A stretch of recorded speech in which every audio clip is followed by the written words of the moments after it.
Welcome to the Terrible Podcast with your hosts from SteelersDepot.com, where you can find all your latest and greatest Steelers news. It's Dave Bryan and Alex Kozora, always lit, talking Steelers.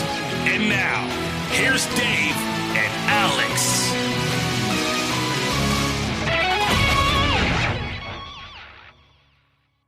Welcome to the Terrible Podcast, Season 12, Episode 2. He's Dave Bryan. I'm Alex Kozora, SteelersDepot.com. Thanks for being back with us for this Tuesday show. Dave, the Steelers are in full swing at training camp. The pads will come on tomorrow, and we'll be out there at Heinz Field tomorrow for the first padded practice. So really excited for that, but a lot to talk about what's happened during the first couple days of Steelers training camp. Yeah, absolutely, and they're making the move over to Heinz Field today being Tuesday. They're going to have a practice there of some sorts, and then obviously a little bit of media access afterwards, and then they let the fans in. So excited to have you back out there. I know you're excited to get back out there again as well too, and provide the post-practice kind of diaries, if you will, and then you and I will be following those up with kind of mini, half-hour, podcasts. It'll be good to get those underway as well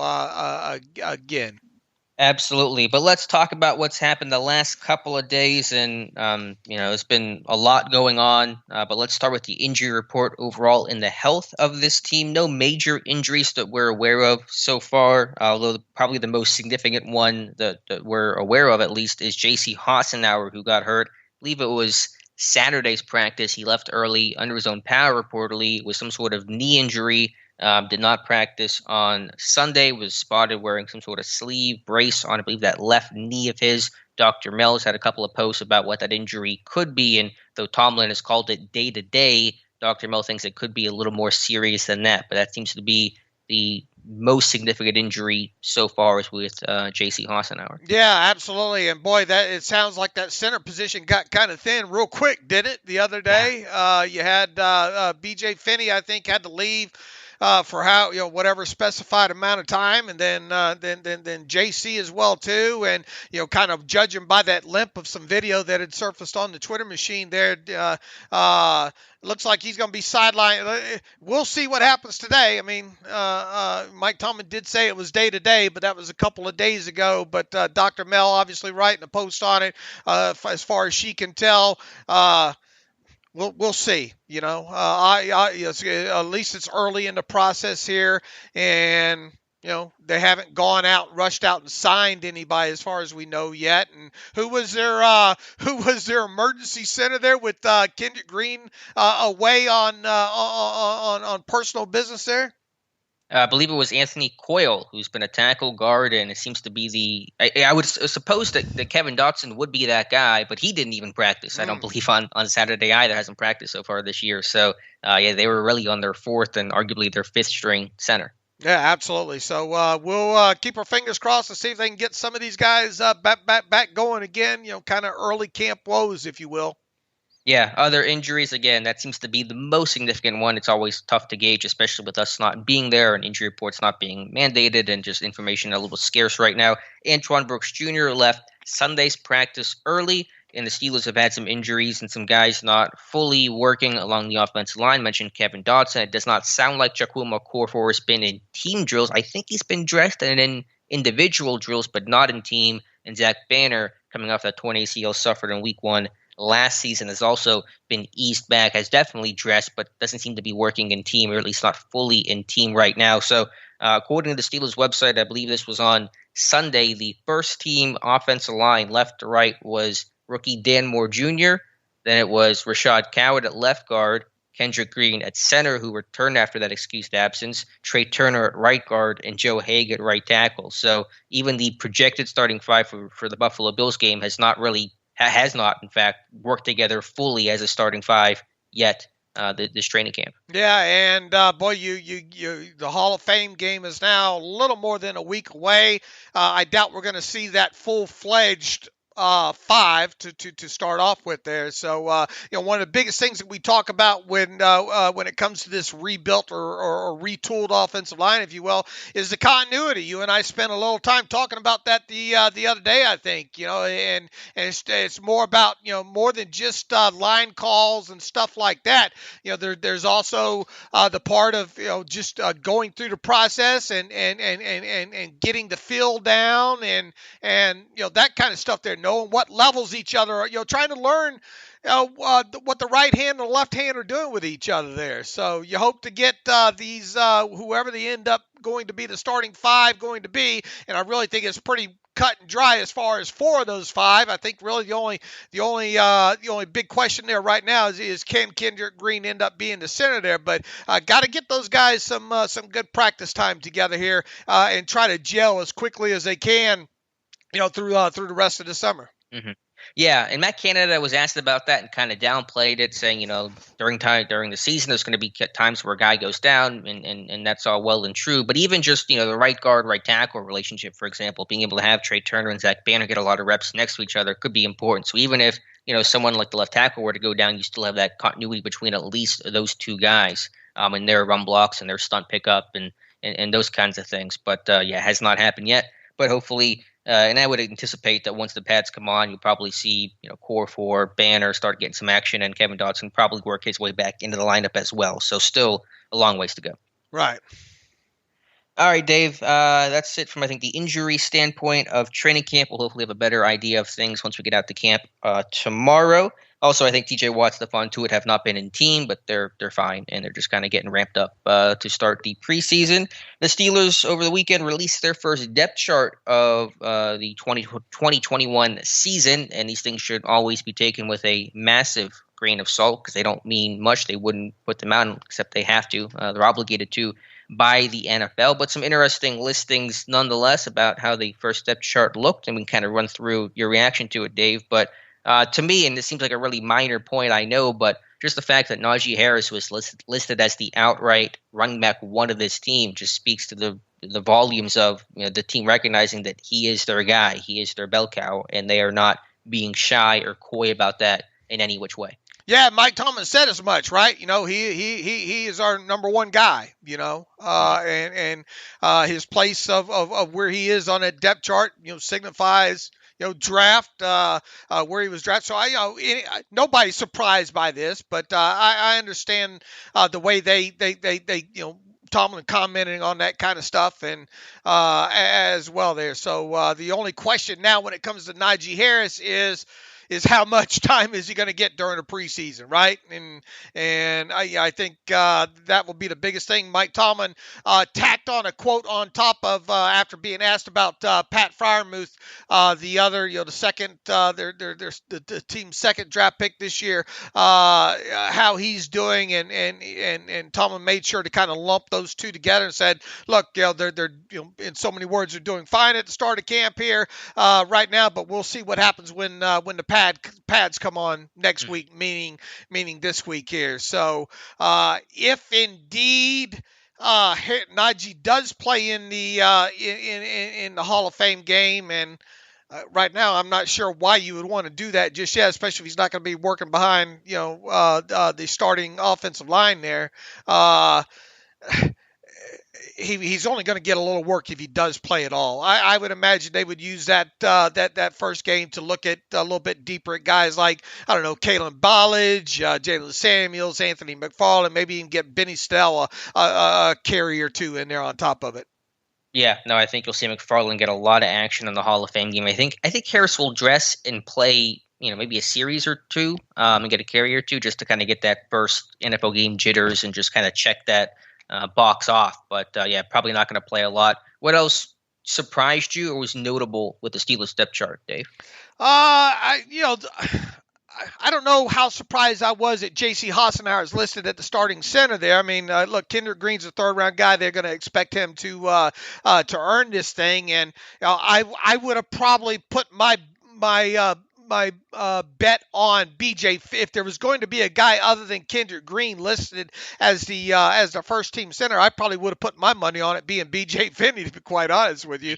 But that wasn't the case there. So that did kind of stick out, I guess, a little bit there. Once again, what this looks like, 3 more weeks from now, going to be obviously entirely different there. So I think that stuck out, and I think the other thing there is it kind of has the double asterisk next to it, and that's Antoine Brooks Jr. being listed as the starting nickel, at least initially here.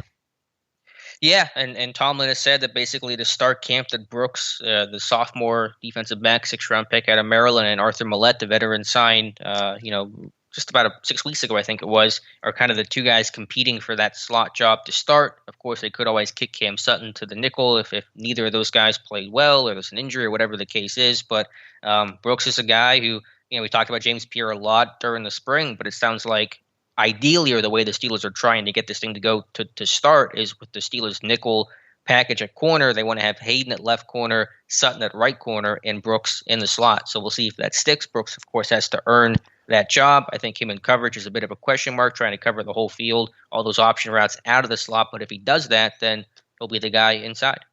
Yeah, it does. And judging by what Terrell Austin said the other day during his press conference, and the things that kind of have escaped practices so far, it sounds like they really want Antoine Brooks Jr. or Arthur Millette to secure that job.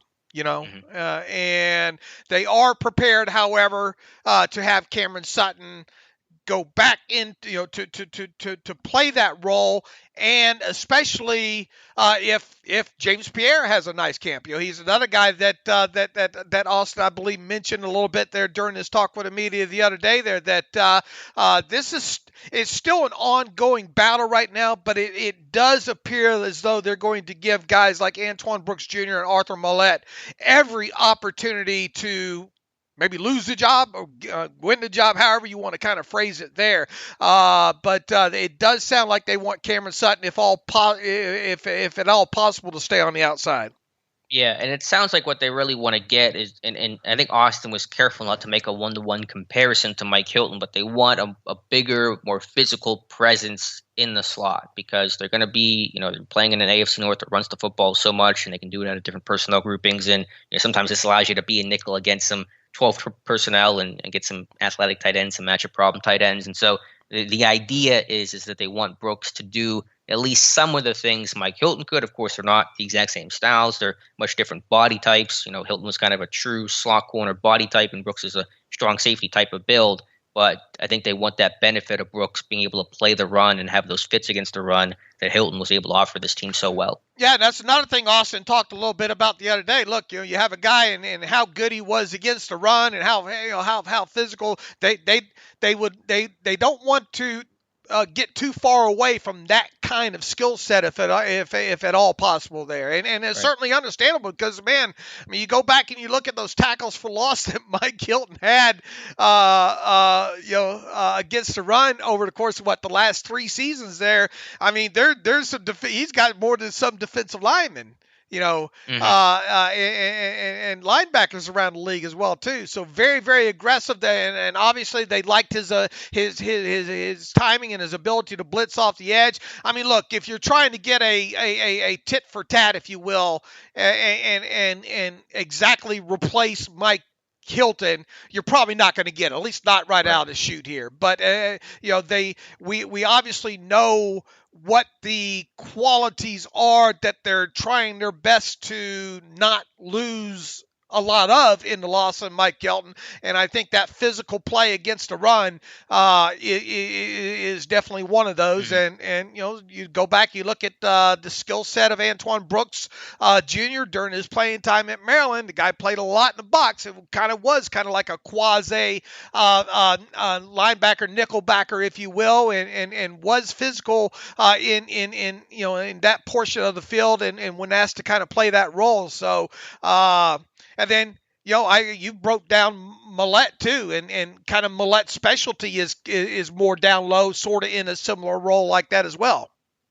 Yeah, Millette can play. He can wear a lot of hats. He's kind of a poor man's Cam Sutton, where they're obviously working him in the slot, but he can play free safety. He's played some outside corner as well, not his ideal spot because he's a smaller, guy, but he's pretty physical as well. And so he kind of has that Hilton mold as well as being kind of a feisty, true slot build kind of cornerback. But yeah, with Brooks, the question is going to be, just can he cover? Can he man up and cover a slot receiver and like I said earlier, just cover that whole route tree? And I mean, we just don't have a lot of information, haven't gotten to see a whole lot of tape on Antoine Brooks Jr. 30 snaps, basically all coming in the Bengals game last season. We haven't seen him in preseason action, haven't seen him in camp up close and personal ourselves yet. Well, that'll change tomorrow. So that'll be the big question. I think he can probably fit the run well enough, but can he cover? That'll be the big mission. Absolutely. And look, I mean, coverage was, if there was kind of a negative when it came to the most negative part of Mike Hilton's game, probably was coverage, though, right? Yeah, I mean, he was never an elite cover corner. I think he was good, though. I think he was fine. I'm not saying he wasn't great. I mean, right. It wasn't good. I'm just saying if there was if you're going to go right down and start with the list of negatives or the more inferior parts of his game, let me phrase it that way, it would have been his pass coverage. Yeah, I mean, the numbers I charted last year were really positive for Mike Hilton. I don't know if they were quite as good as the actual, when you watch him on tape. But yeah, point taken. But still, Brooks will have to cover, and I think that's going to be because he's just a bigger guy, and can he have that, quickness and hip fluidity to change directions and cover some of those shifty slot receivers? I mean, maybe. I don't want to say he can't because I just haven't seen enough information on him, but that'll be the challenge for Antoine Brooks Jr. Right. And, once again, I think they're feeling their way through this and kind of judging what Terrell Austin said the other day there. I think they're willing to go with the flow here. In other words, they want to take a good look at Brooks and Millette. But what happens if James Pierre continues on where he left off during the offseason and can show you the rest of this summer that he can play outside and kind of be counted on there. And if let's say a guy like Brooks Jr. maybe has an issue or two in there, it sounds like they're willing to be. In other words, I don't think they're set in stone right now. I think they're willing to be very fluid with this. But even so, I thought 2 weeks, 3 weeks ago, I would have been leaning more toward the possibility, just because based off of the practices that Pierre had during the OTAs and mandatory minicamp, I would have been leaning more to, I think maybe there's a chance that Cam Sutton, maybe Pierre is the outside corner, in sub package, and maybe Sutton shifts inside there. But now that we've gotten a little bit into the start of training camp here, and we've got some of these quotes and all like that, obviously you tend to shift away from that, and you like more of the chances, I think, of a guy like Antoine Brooks Jr. or Arthur Millette. But once again, I think that what we're seeing here is they would, in a perfect world, I think, like Antoine Brooks Jr. to kind of seize this role, if at all possible. Yeah, I think so. But even if he does, there's still a dime defender to be accounted for. That's 5, but who's going to be your 6 DB? Could it be Millette because he's versatile and kind of spin and rotate with Minkah? I think that's possible. Could it be James Pierre and Sutton becomes the dime defender like he did last year? I think that's also possible. So even if Brooks holds down that job and wins that job, there'll still be another opportunity for someone else to get on the field in third and long situations. Right. Now, what's going to happen with a guy? Shakur Brown just got to make the roster as a special teams player, at least initially, because he's not going to be part of any of that sub-package stuff initially. Not surprising as a rookie and undrafted free agent, those kind of lines there. So, I think we have our players. We just have to watch how the game plays now, for the rest of the summer here during training camp. Some other notable parts of the Steelers depth chart. Isaiah Buggs listed as the second string nose tackle ahead of Carlos Davis. That might have been the biggest surprise on the entire depth chart they released. And again, you don't want to take a lot of stock into it. But, I don't want to totally overlook or discount Buggs because he's a talented player. If it all comes together for him, he has a talent to win a roster spot. And he has a little bit of flexibility as an end, nose tackle, I guess. But, we'll see how that battle looks when we get to camp on Wednesday. When you get to late last season, kind of way things, I guess, kind of spiraled in the favor of Davis as opposed because Buggs wasn't getting a helmet there, And it looked, at least from an outsider's view there, that they had a lot more trust in Carlos Davis than they did in Isaiah Buggs there. So it is, is this just a seniority listing kind of thing here? Then let it play out from there. I gotta be honest with you. I will be surprised if come week one, assuming everybody stays healthy, that Davis is not the choice for that spot. Yeah, I'm still with you, but interesting to note, and we'll see how that looks on the practice field. Miles Killebrew listed as the backup strong safety. I would just say that matters because we were wondering, is he a linebacker? Is he a safety? How would this team classify his defensive role? Hopefully we don't see much of Killebrew on the Steelers defense this year, as just really a special teamer kind of guy, but looks like they consider him more of a strong safety than they do an off-ball linebacker. Boy, how many defensive snaps has Killebrew played just in total in the last 2 years? Very few. I think he had a couple years ago, but I think lately with Detroit, he had very few snaps, and they were as an off-ball player. Right. So, going to be interesting to see how they address this roster moving forward. I think we both agree now that outside linebacker has been addressed. If there's going to be a position, and it doesn't look like it's going to be Malik Hooker now, right? I think he's going to the Cowboys. Has he actually signed?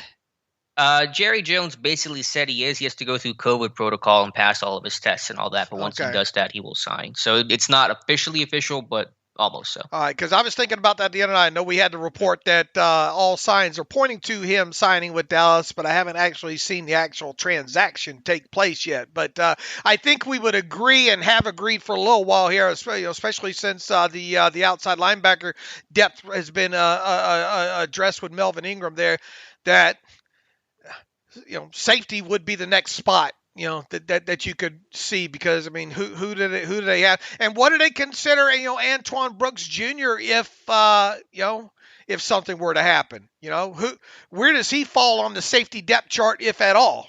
Yeah, well, if he wins that starting slot job, then that's going to be his role. So right. You really can't consider him a backup safety, because then you have this domino effect. So Millette could be the backup to Minka, and then Killebrew maybe to Edmonds, but I agree if they're going to add somewhere, and if they really probably should add another safety before week one. Right, and I really think you got to get someone that can play more of the free safety role, because you could probably bits and piece together strong safety off of your roster a little bit easier than you can. And who knows, maybe Norwood, maybe he can make some sort of jump here during training.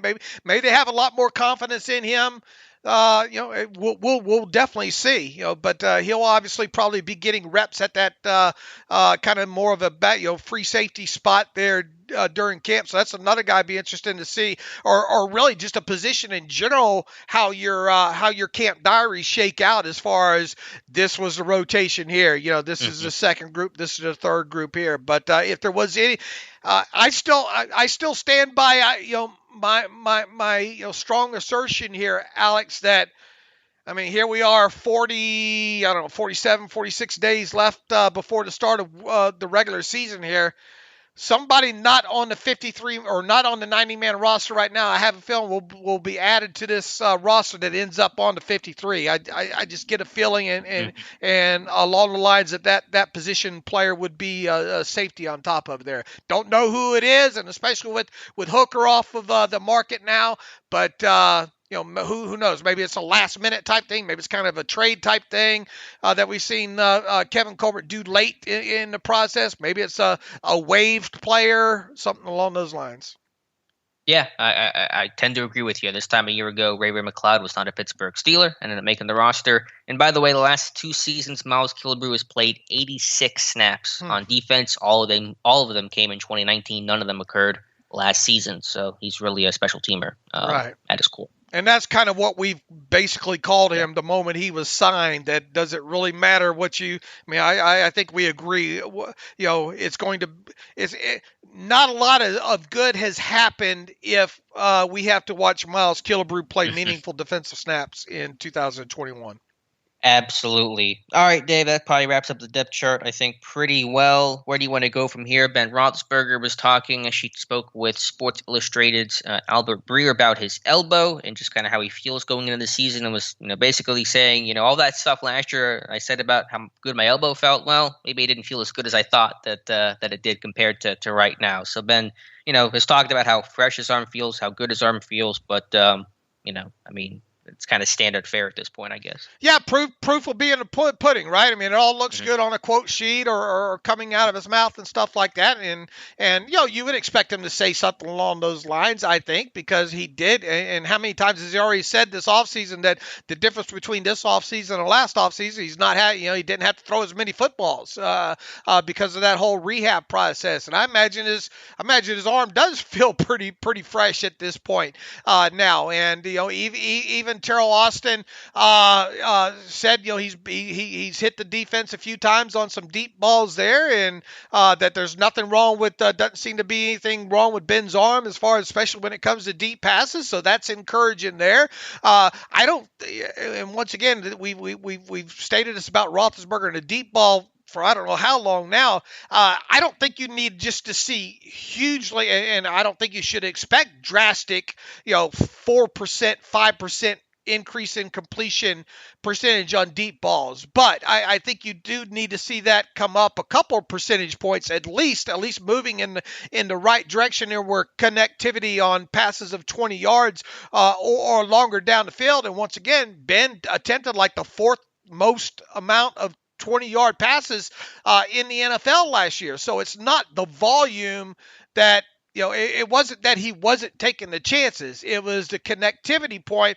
And really, I could stand to see less, maybe 20-yard, passes, as long as the connectivity percentage goes up a little bit, and it's kind of being replaced, like we talked about, with some of those, intermediate kind of passes, whatever you want to view that as. 12 to is it 16 to 19? Is it 15 to 19? Is it 12 to 18? However you want to kind of phrase that there.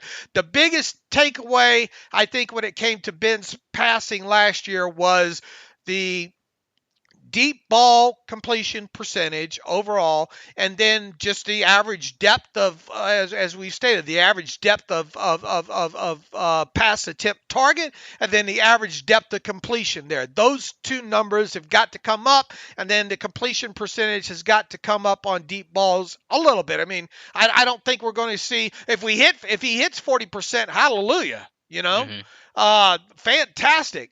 I don't think you should expect that, at least not based on his history. But if you can get that thing closer, I don't know, 38, 37%, I think there's a lot of benefit to be gained there. And to me, it's never been about the arm strength. It's just been the accuracy and the connectivity. I mean, go back to some of those throws he made later on in the season last year. I mean, he's putting the ball out there 45 to 50 yards still. So. And it looks to be some pretty good velocity on it. That's never been kind of the issue here. It's always been the connectivity aspect of it. How much you want to put on him is, versus the receivers not separating to whatever. I don't care. I don't care how you got here. It's just the number needs to go up some. Mm-hmm. Yeah, it does for sure. And then anything else? Did Ben say anything else to Breer that was relevant or important? I think that was probably the most important quote that he told him. No, I don't think there's really anything other than and I think we already hit on that. He hasn't even tried avocado ice cream or anything along those lines there. Right. Look, it looks like the same old, we joke about it, we have fun with it. And, obviously a big deal is made with it seemingly annually when it comes to what's been, looks like. To me, he just looks like the same. He looks like the same Ben as he looked like last year, if you ask me. So, the proof will be in how the offense runs this year. And there was a graphic yesterday by Next Gen Stats about the Steelers and play action usage, and that was nothing new there. I think 9 times in total under center last year. I did research after that came out.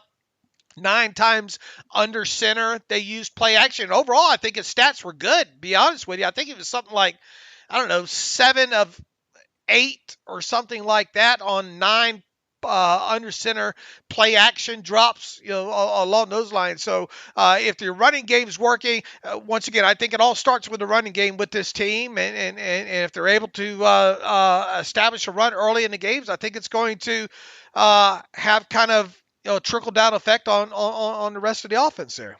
Yeah, really excited to see tomorrow. Just does Canada's offense, does the Steelers offense feel and look different than last season? And if so, in what ways? I'm sure we'll see motion and, some of those jet type of things. But I just want to get a good sense of it because we've talked about it for months now, done film studies, done tape reviews of it. But now we can actually see it in practice, how Canada is going to take his ideals and apply to Ben's offense. And I suspect we'll see some changes, probably more around the edges than at its core. But we'll find out starting tomorrow.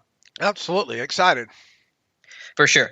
Any other quotes from any other guys that have spoken with the media the last couple of days that are worth going over? I'm trying to think of anyone that said anything super notable. Nothing coming to mind for me right now. Was there anything else on the depth chart that, obviously a lot of these players, Highsmith has talked to the media and boy, how great was Melvin Ingram with the media the other day? Mm-hmm. Really good. Really looked relaxed and good. And, the common question, and I think, TJ Watt recently spoke to the media, and the common question is, what's the role going to be? What's the rotation going to be like? And I think I don't think all of them know. I mean, obviously TJ Watt knows what, he's going to be on that left side there and those kind of things.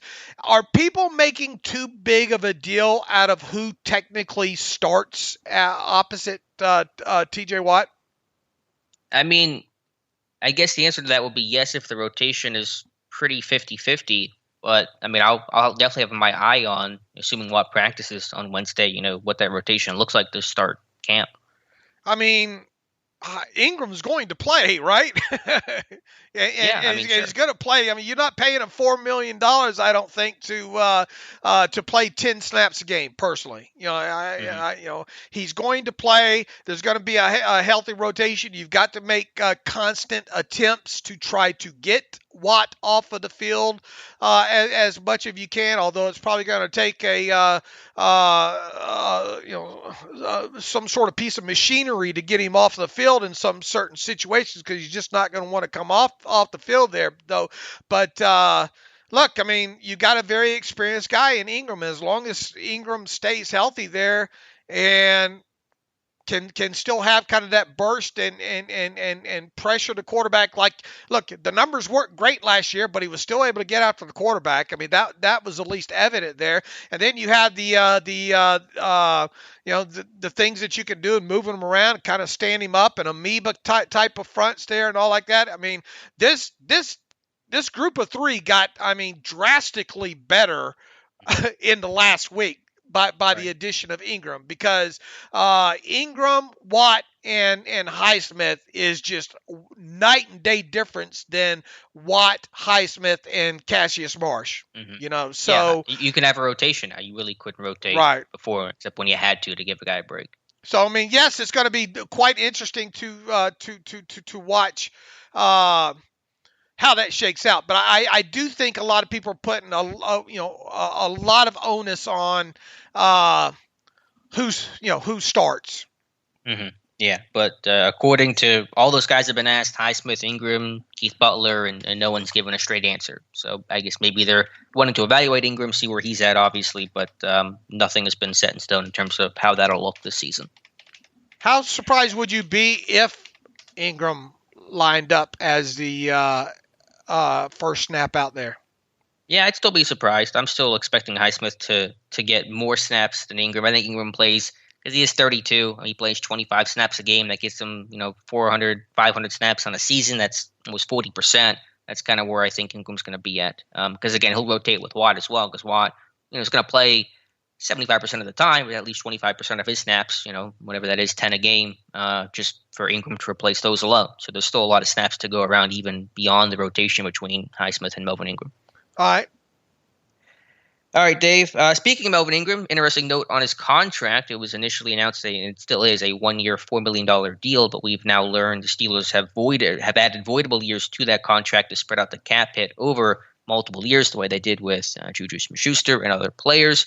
And so that was maybe an unexpected development of his contract. Yeah, they did the 4 extra voidable years onto that to help keep that cap charge down. So instead of it being $4 million, like was kind of the initial thought there, at least the way the initial reports there were, ends up being a $1.66 million cap charge in 2021 there. Now, obviously, anytime you do these voidable years, you're setting yourself up for an instant can kick, if you will, of dead money into next year, and next year obviously being 2022.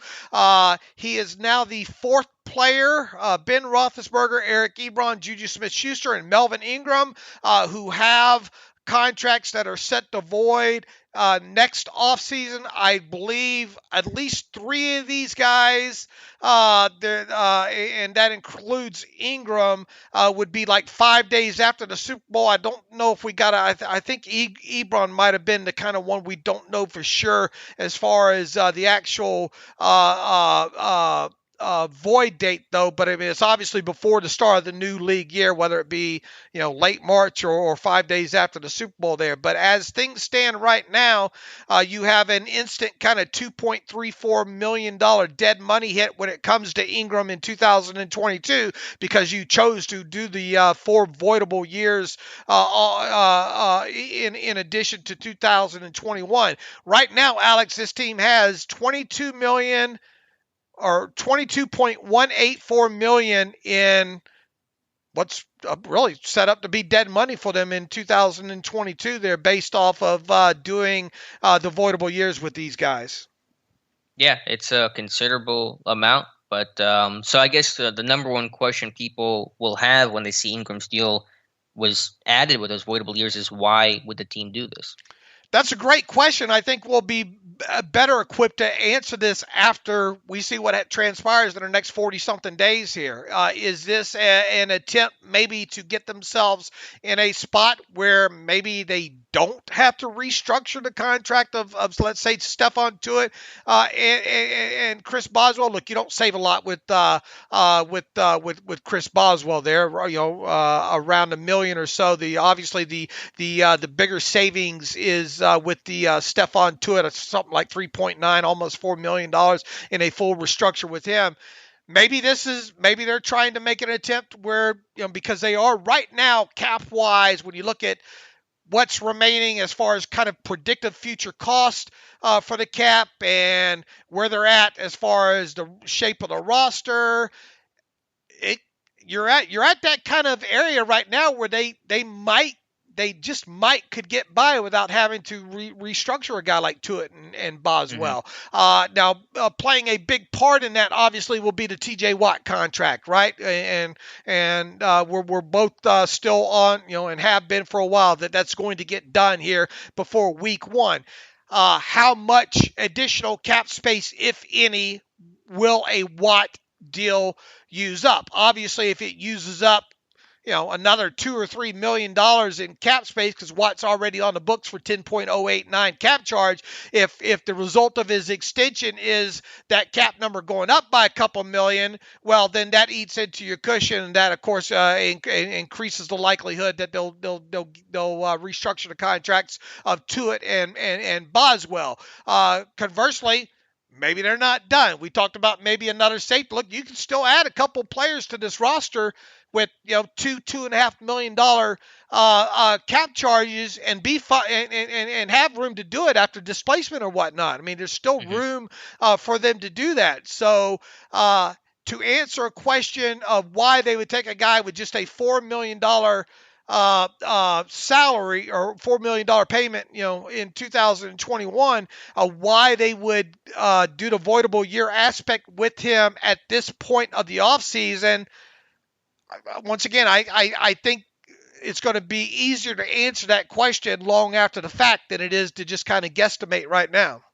Yeah, no, I think these things will be revealed over the next month or so. But yeah, could this be they're doing the Ingram voidable years, so they don't have to restructure the Tuitt deal because in their calculations, it's going to be less of a can kick to do the Ingram voidable year than it is the Tuitt restructure. You'd have to, I guess, crunch the numbers on that, but maybe that's an option. But it could be keeping their options open to add more to the roster, whether that's a safety or something else that pops up. So, yeah, I think it's a big TBD on the reason for this. And then, will they break form here with what they do with the Watt, with the Watt extension? There's been a lot of talk for years now that the Steelers are going to have to change their ways as far as how they treat guaranteed money on non-quarterback super lucrative contracts, if you will.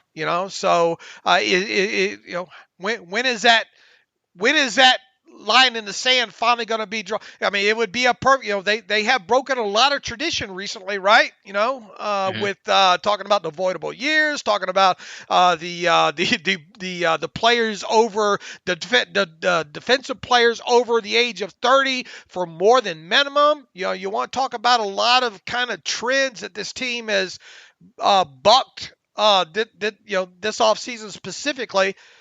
Might they do something different with a Watt extension? Now, even if they broke kind of form with a Watt extension, I mean, do you have to do it in a way that you're concerned about lowering his cap charge? I don't necessarily think so, but long story short, you could produce an exact. You could come out of this thing with Watt still having the same 10.089 cap charge by various different ways, and that even includes kind of doing a little bit different structure than you would normally do as far as guaranteed money outside the first year. I'll believe it when I see it. But, I mean, I've said I'll believe it when I see it when it comes to some of the other kind of things that they've bucked the trend on as well, too. So the Watt extension will I think, tell us a little bit more, give us insight into maybe why they did certain things at the way that they did it this offseason. Mm-hmm. Yeah, it'll be very interesting. So will they buck the trend on the Watt deal? Maybe. If there is a guy to buck the trend on, it's probably TJ Watt. So we'll just have to wait and see.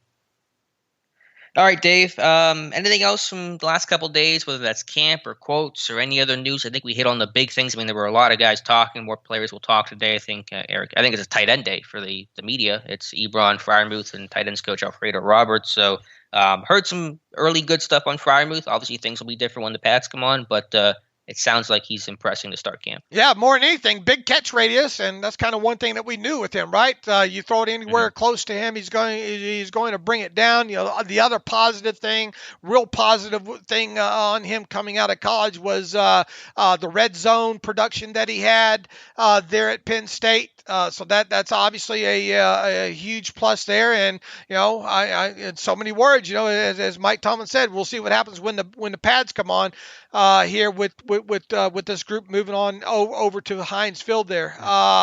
What did you think about the Cynthia Freeland talking about NFL and talking about Devin Bush and her choice to be the Steelers' most improved player in 2021?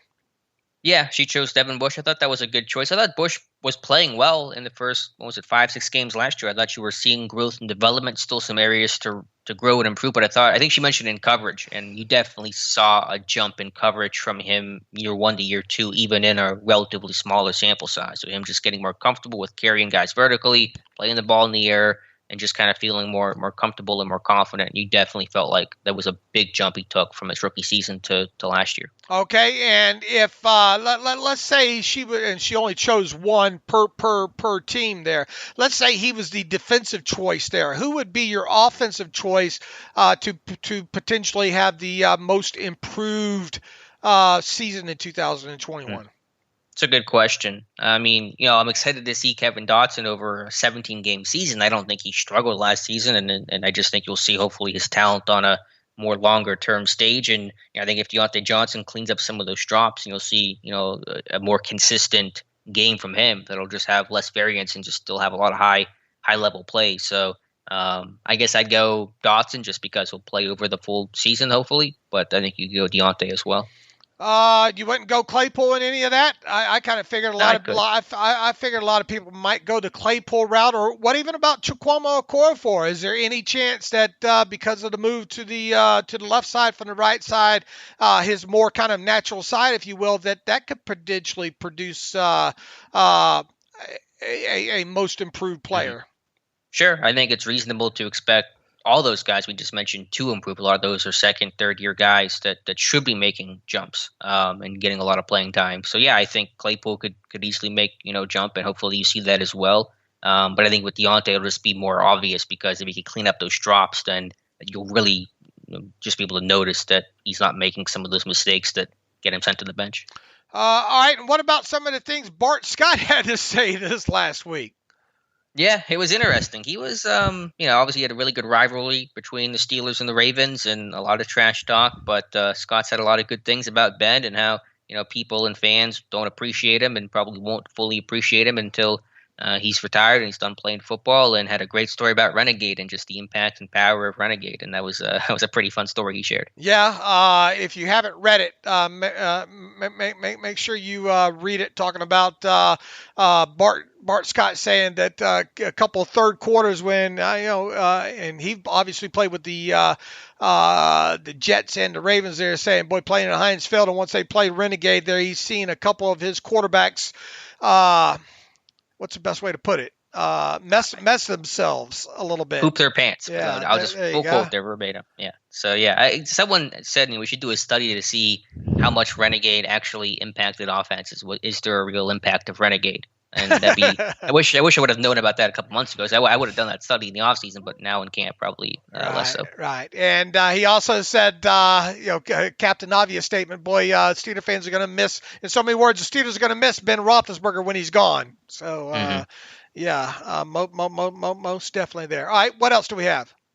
And then we should get to our defensive line camp preview. Finish up the offense on Friday's show. So yeah, defensive line, you have your starters, I think, firmly established with, Cam Hayward, Stephon Tuitt, Tyson Alualu. I think Chris Wormley, a strong chance to make the team. Won't call him a lock the way I would call the other guys I just mentioned a lock. But then from there, Dave, it's a wide open battle between a lot of young guys, a lot of talented guys, draft picks, future kind of contracts guys. And I think the best will be brought out of everyone when you have that kind of competition of, four guys fighting for probably two spots. Yeah, absolutely. In what group? I'm reading something coming across here. Yeah. Marc-Andre Fleury got traded to Chicago. I don't know if you saw that news. Oh, okay. Fleury's on the move. Defensive line, so. Oh, yeah. The position. Look, I mean, this might be the deepest position group on the roster, right? Yeah, it's a strong one. I think there's still a lot of guys that have to prove themselves, but there's a lot of talent there, and I think I'm excited to see those guys battle every single day. When you talk about top to bottom here, look, Cameron Hayward. We expect more of the same from him. Stephon Tuitt, boy, has enough been written about the season that Stephon Tuitt had last year? Probably not. I mean, the guy was, the hip, the ability to flip those hips and all, and his ability to run some of those games, and just top to bottom was just absolutely fantastic there. How many times did we talk about Tyson Alualu over the course of the last 2 years when he, talking about just, I mean, it looks like he got a hold of the fountain of youth. I mean, really, really good. He caused some, especially before he got injured there last season specifically, really was causing havoc on centers and guards. And I think hopefully, and I think we kind of talked about this recently here too, maybe you can get enough out of whoever you consider your backup defensive tackle is. My money's on Carlos Davis, but maybe you can get enough where you're able to maybe limit, 2 or 3 snaps, 4 snaps a game of kind of the wear and tear on Tyson Alualu, because after all, he is another year older there, and you need to, hopefully that you have his replacement on the roster there already and don't have to go back into the draft and kind of get that kind of guy there. So, no worries, at least initially, with Tyson Alualu. Then it goes into Chris Wormley. I thought Wormley, once he kind of got past that knee injury last year, I think we saw him kind of live up to the billing, a little bit more up to his billing and his potential later last season. And I joked early on in the offseason, right, that they need to resign him because he owes him. He owes them still a little bit of that, a little more than $2 million that he earned last year. I did think that he played well once again after a few weeks after he returned from that knee injury. We talked a lot about Carlos Davis and specifically the 50, 60 snaps that he played against Dallas. There was there was some positive to hang your hat on there. Expect to hear some real positive stuff from you out of training camp here. Isaiah Loudermilk, what's going to happen with him? The Steelers obviously traded up into the 5th round. They thought enough of height, weight, speed to go get him. We talked about Isaiah Buggs earlier in the show. What's going to happen with him? Then you got guys like Henry Mondeau who actually have playing time experience in this defense, and a guy like Mondeau who you've highlighted several times has experience in special teams as well too. Mm-hmm. Can provide you a little something in that aspect there. So I think top to bottom, man, if this group stays healthy, this is the best position group the team has right now. Yeah, getting past the top 4, you can make arguments for and against all those guys behind them, the names you just mentioned, to make the roster and also to not make the roster. I think for a guy like Buggs, can it all come together? Can he come in with good weight, come in with consistency, be assignment sound? If he does that, he'll still have a really good chance to make this roster. Henry Mondeau has that unique kind of ace up his sleeve, being able to cover kicks, and that's something that very few defensive linemen in the league have, and the only defensive lineman in that room that has that quality. Isaiah Loudermilk, can he be athletic enough? Can he flow against zone schemes and things like that? That'll be the challenge for him. But obviously, he's a draft pick, and that'll give him a slight advantage heading into training camp. So yeah, it's a really strong group overall. Even Abdullah Anderson has some NFL experience, and that's a guy we shouldn't completely discount either. So excited to see that group because it's I think one of the deepest groups, and I think it'll become one of the most competitive groups as well. Abdullah Anderson, right? He's another guy I look forward to learning a little bit about. I think we'll see early in a lot in the Hall of Fame game there. That's another height. That's another kind of prototypical body type that the Steelers like, right? When it comes to guys that play along the defensive line there, and he does have a little bit of NFL experience there. So could he be a guy that helps strengthen you on the practice squad, out of camp here? So I just think overall that position group is the most enjoyable to talk about in depth, as with training camp now underway, because I really do think it's the deepest overall on the entire roster. Yeah, and I'm sure they'll be mindful of the snap counts of Tuitt and Hayward and Alualu, because those guys don't need a lot of snaps, but still reps will be tough to go around for some of those guys. So they'll have to really take advantage of the chances that they get. So I think it's a pretty good review of the defensive line. Kevin Colbert just finished up speaking with the media right now. Didn't give any sort of updates on the TJ Watt situation and isn't committing to anything beyond 2021 with Ben, just saying we're focused on this season with Ben and his future. I don't know how much, I think he talked a little bit about, I see in a tweet here about Watt too, right? Saying, they're not going to comment on ongoing negotiations. What else did he say about Watt here? Let me see. Extension, but says declines to talk about specifics on a TJ Watt extension, but says the organizational policy of not negotiating contracts during this season isn't changing. Says Watt has done everything asked of him defensively, nothing he can add but winning a championship there. So, once again, the storyline here will be is if they don't get a deal done with Watt, right? I mean, that's the storyline. Yeah, I still think it will get done. Don't want to guarantee it. It's a lot to wade through because it's such a mega contract that it's not just something you can whip up, and it's just things going to have long-term ramifications for the team and for TJ Watt. So there's a lot to discuss here, but I still think it's going to happen. I do too. I will be shocked if it doesn't. All right, you ready to get to some emails? Yeah, let's get to some emails and close out today's show. Charles Austin writes in, I am listening to Tuesday's podcast. Dave just asked Alex to compare, this might have been from a week ago here, but listening to Tuesday's podcast, Dave just asked Alex to compare the trio of Watt, Highsmith, and Ingram to what we had last year before Dupree went down. He says, I would like for you guys to compare the trio to what we had after Dupree went down. Wait, repeat that last part. He says, Dave asked Alex to compare the trio of Watt, Highsmith, and Ingram to what they had last year before Dupree went down. Now he says he would like us to compare the trio to what the Steelers had after Dupree went down last year. Well, I mean, it's huge. Yeah, I mean, it's a major upgrade. We've harped on the lack of depth at that position behind Highsmith and Watt all offseason, even with the good value on Quincy Roche. It still was a 6th-round rookie, and Cassius Marsh being their top 2 backups. It was a really difficult spot to be in. So, yeah, Ingram is a massive upgrade regardless of the rotation and the roles and the snap counts. I mean, just having those 3 guys is as you said, kind of a night and day difference. Yeah, I think if you look back, I mean, this is something that we've said they've had to do. They've had to address this this position. Someone said, I think someone said on a response to a podcast or something like that, not through email, but through, I don't know, YouTube or something, said, well, why wouldn't you have picked Ingram? What I meant by that is I would have never envisioned Ingram being the guy that they would have signed, not that I wasn't on board with him being the guy.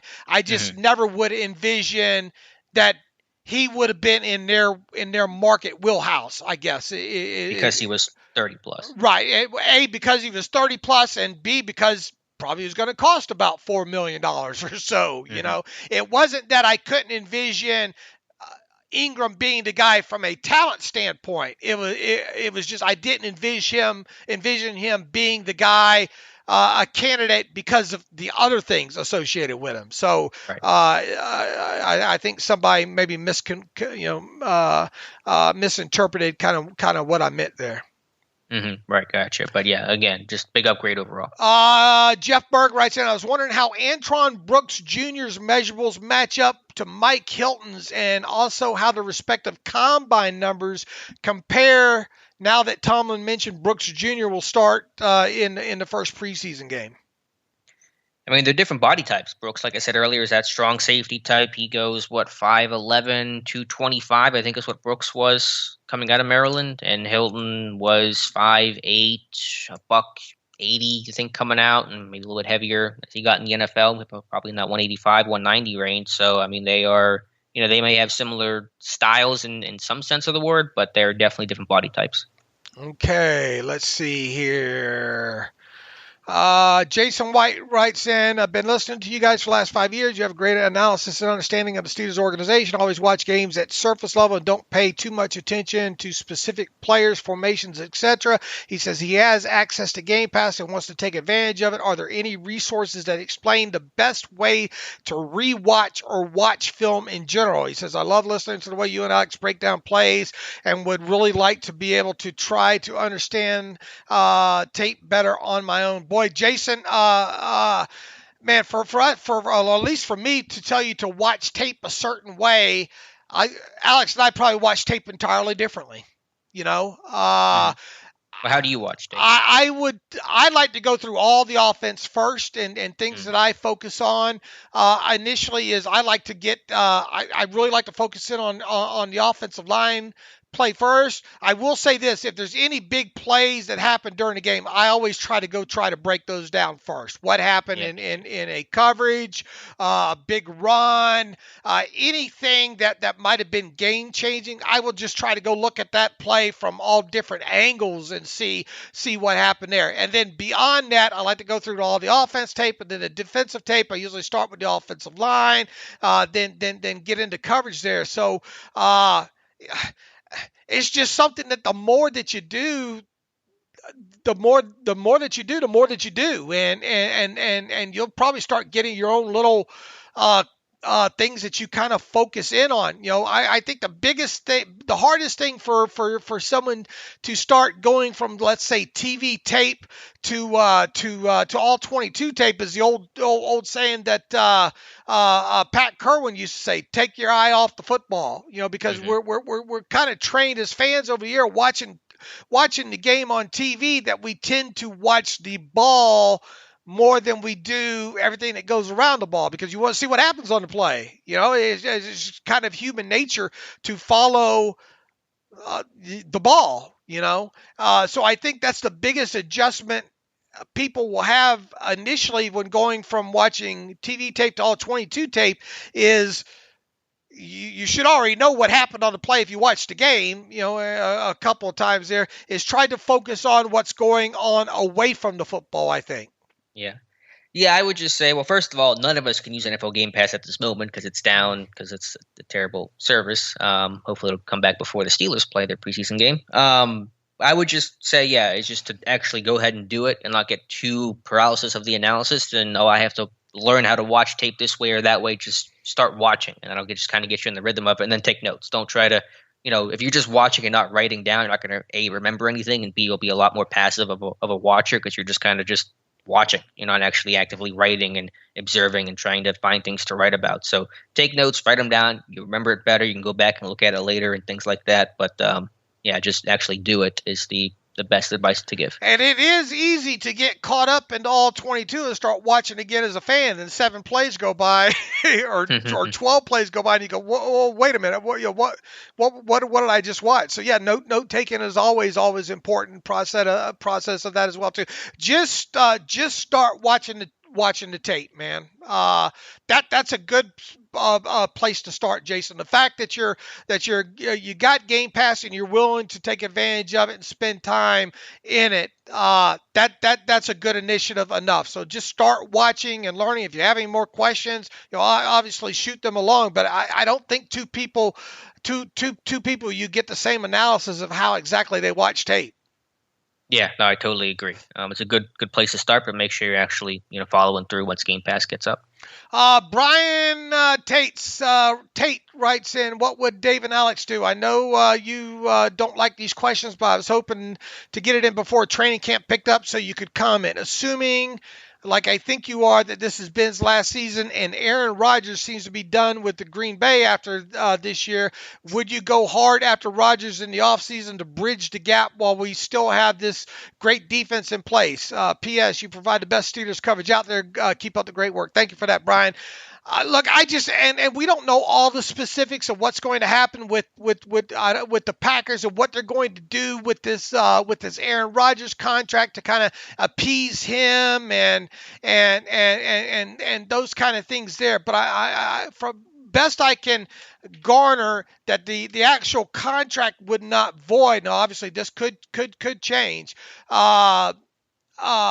Is that it wouldn't void until after 2023, which would then leave it kind of open for the Packers to trade Aaron Rodgers next year. And I would imagine Aaron Rodgers is going to want some sort of no trade clause where he would have to approve where he got traded to. And I would think that next year's cap hit on Aaron Rodgers, assuming that he is still signed at least through the 2022 season, would be quite pricey as well. I guess, long story short, just from everything that's out there that we know, and once again, we don't have all the facts just yet, I will be absolutely stunned, shocked, surprised if Aaron Rodgers is a member of the Pittsburgh Steelers in 2022, just for things related to off the field kind of stuff, with contract and all like that. Alex?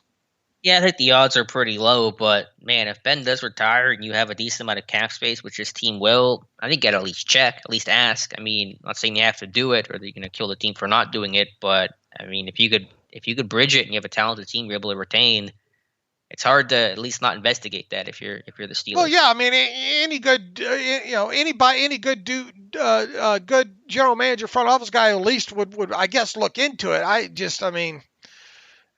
All they can do is say no, right? But I would be absolutely surprised. I mean, Do you pick up the phone and say, what's the cost? I suppose. But from there on, I just can't see it. And really, you would think that I know a lot of people are going to ask about Deshaun Watson probably as a follow that as well, too. I would think that wherever Deshaun Watson's new home is going to be, it will become a new home here in the next several weeks. Right.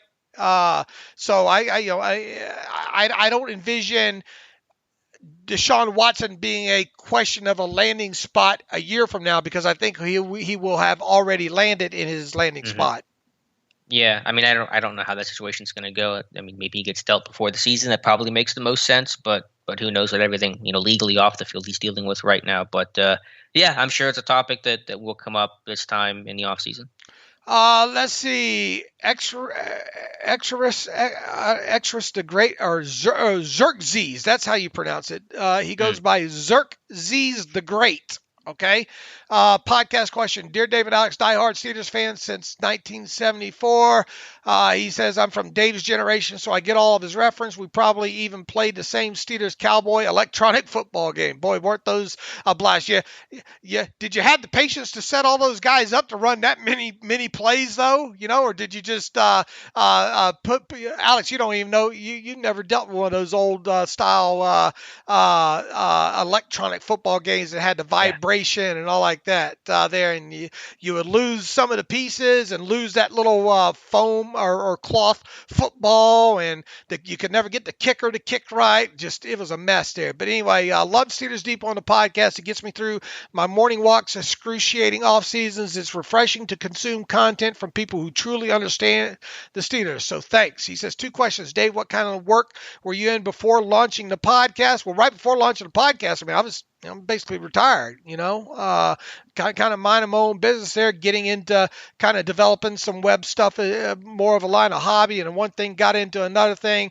Previously to that, I had sold off I was in the coffee business and sold off a coffee business that I ran for like 8 or 9 years in there. Alex, what would you be doing if not with the terrible podcast, and why are you a Suns fan? Suns fan just because I played like 2K17 or something, and obviously there's no NBA team in Pittsburgh, so I just picked a team, and I didn't want to be a bandwagoner, so I picked the Suns when they were bad, so I felt like I had to endure some of that to earn my fandom. Before Depot came along, full time and all that, I thought I was going to be in sports production, work in a truck and be a producer and like a Fred Gaudelli kind of thing. And something I really had a passion for in college. That was a lot of fun. So if I wasn't doing this, I'd probably be trying to do that at least. He goes on to say, P.S. worst Steelers loss ever was to the Stan Humphries-led Chargers in the 1995 AFC title game. He says, by far. He says, I threw my terrible towel at a public bar TV. Thanks for checking in there. Paul Brown, longtime listener. Trey Turner, question. He says, Dave and Alex, while it sucks we don't have an inside look at camp, we have to turn to the reporters on scene. He says, one reporter says Trey Turner is not looking great, which seems funny since we haven't even put on the pads, if I'm not mistaken. Could you guys elaborate on why he may feel that way? Not without seeing it. No. And I mean, it's hard, if someone says Trey Turner's not looking great, we don't have anything to balance that off of because Alex is not there yet. So, okay. That's where we're at on that. He says, anyways, my question is how short of a leash does every offensive lineman have before they get the boot? Who would be the next man up for interior offensive line and offensive tackles? How likely is it that they see significant 3+ games starting playing time? Oh man, we haven't even looked at, got a good look at what these initial guys look like, right yet. So, I mean, now we're being asked, how big of a leash, that's tough. Yeah, I mean, it's impossible to answer. It's just based on the play of those guys, the play of their backups, any other circumstances. I mean, like I said earlier, the projected starting 5 this year, you've yet to take a single snap in camp yet. So it's hard to talk about backups and stuff, all circumstantial.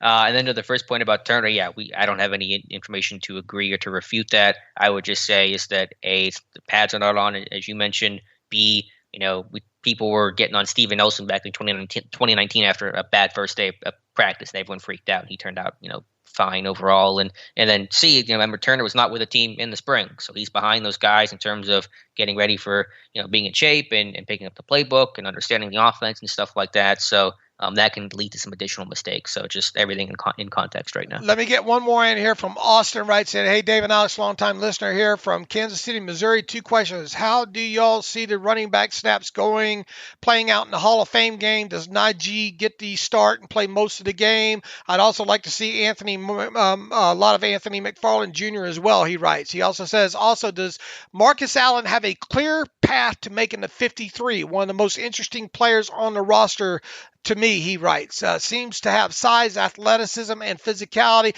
but just can't seem to put it all together and get over the hump.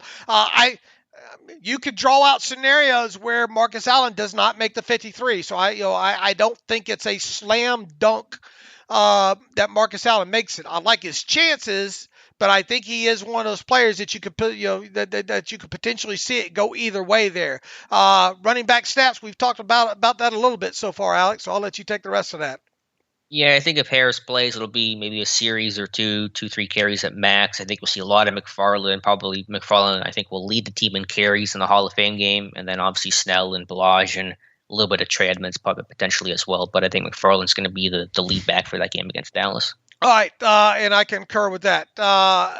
We try to get in as many questions as we can. I know we get some emails saying, why didn't you read? I'm going to stop sending. Look, we try to get as many emails as we can, sometimes. This time I purposely started at the oldest, what I think was oldest, and then move forward from there. So I'll make a more concerted effort to try to start at the oldest and then move forward from there. So within that, let's see, Alex and I will be back. We'll be back Wednesday, right, for first training camp recap kind of podcast later in the evening. That'll go up later on in the night, and then I think right now we're kind of officially on. Let's see, we will do the nightly podcast recaps, then we'll have a Friday podcast, and then next week, right, is when we go Monday, Wednesday, Friday again with the regular shows there. So just keep in tune with that podcast feed, however you follow it on iTunes or what have you, and when the new shows pop in there, they'll be in there. And so in the meantime, you can follow me on Twitter at Steelers Depot, follow Alex on Twitter at Alex_Kozora, follow the show at Terrible Podcast, email the show, theterriblepodcast@gmail.com. If you like what we do and you want to donate to the cause, please go to SteelersDepot.com, hit the donate button up right navigational bar. Also, if you like an ad-free version of SteelersDepot.com, hit the ad-free button for $25. You can get that underway as well, too. So, as always, thanks for listening to the Terrible Podcast with Dave and Alex.